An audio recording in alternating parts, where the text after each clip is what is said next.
Welcome to another video episode by the Dogmind Gears for all visual learners out there. Today, we're diving into a story that honestly feels like a captivating bedtime tale for us curious dog owners. Except, this one actually spans the entirety of human history. It's all about that ancient, universal question concerning the eternal souls of our furry best friends. I mean, have you ever found yourself wondering what happens to that incredible bond when our dogs finally cross the rainbow bridge? So, do our beloved dogs actually wait for us in the afterlife? Well, I want you to know that wondering about this isn't just some modern reaction to grief.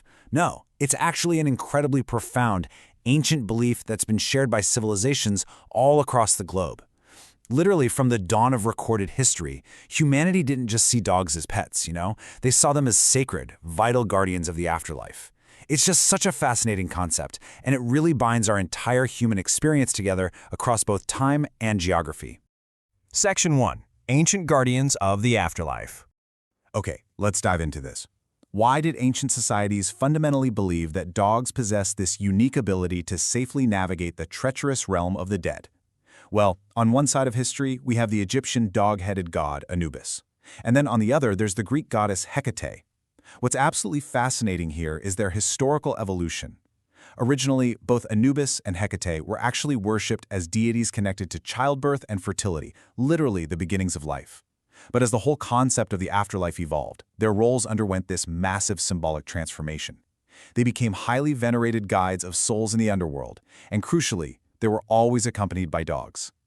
The ancients genuinely believed that only dogs had the extreme loyalty and the spiritual sense needed to safely lead souls through the darkness.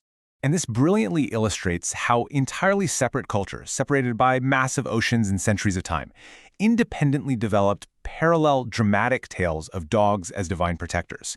In Greece, you have Cerberus, the fearsome three-headed dog guarding the entrance to Hades, basically making sure no soul escapes.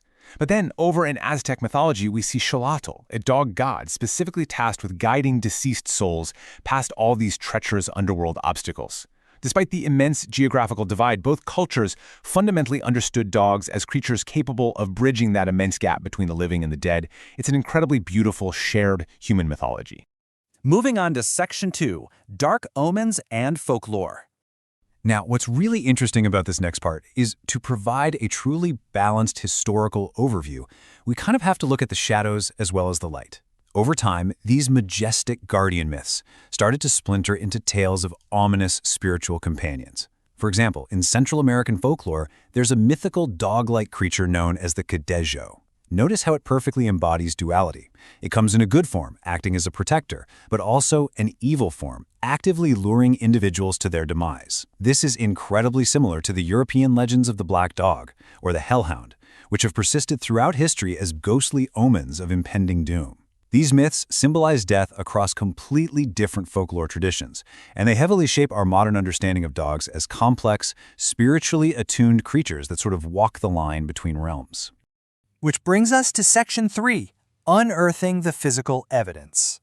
But hey, myths and legends are really only part of the story, right? Let's ground this discussion in some hard science for a minute.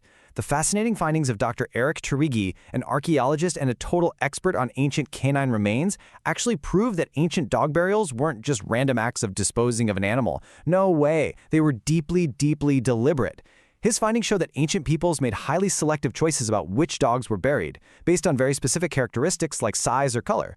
Plus, their deliberate placement right alongside humans in these burial sites completely proves their venerated status. I mean, they weren't just pets to these people. They were selected purposefully to act as guides and protectors for the human's journey into the afterlife. And for a prime historical example of this, you just have to look at the Anubis shrine found in the tomb of the famous king Tutankhamun. The shrine didn't just contain gold and jewels, it actually contained mummified dogs and meticulously crafted canine-themed artifacts.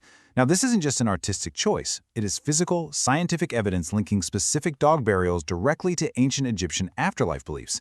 It is tangible proof that ancient societies truly fundamentally believed dogs were absolutely essential for safe passage to the next world.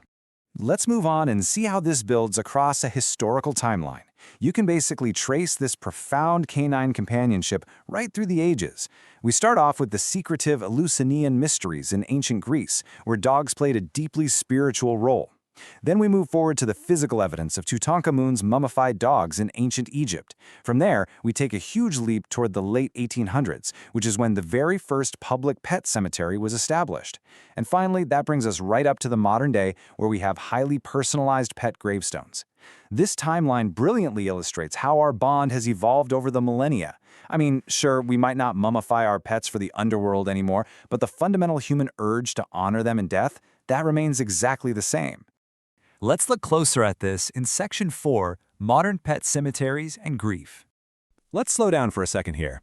The establishment of modern pet cemeteries is such a deeply touching reflection of our ongoing need to physically memorialize our canine companions.